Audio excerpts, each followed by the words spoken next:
Ben ritrovati al meteo. Prevale il bel tempo sul Triveneto, ma vediamo il dettaglio di martedì 24 luglio.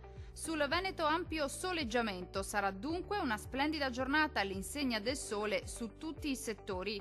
Al pomeriggio tuttavia non si escludono degli occasionali piovaschi sui monti del Bellunese, cielo al massimo poco nuvoloso altrove. Temperature minime tra 16 e 21 gradi, valori massimi compresi invece tra 28 e 33 gradi circa. Diamo uno sguardo al Friuli Venezia Giulia. Poche novità, situazione molto simile con qualche pioggia solamente al pomeriggio sui rilievi alpini. Ampio soleggiamento invece sui restanti settori con il cielo che si presenterà sereno o al massimo poco nuvoloso ovunque.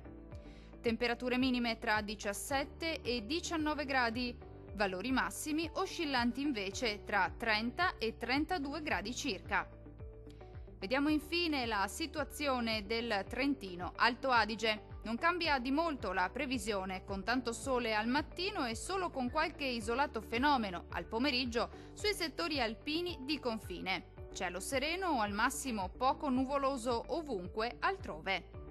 Temperature minime tra 15 e 17 gradi, valori massimi compresi invece tra 30 e 33 gradi. Dal meteo di Antenna 3 per ora è tutto. Arrivederci al prossimo aggiornamento.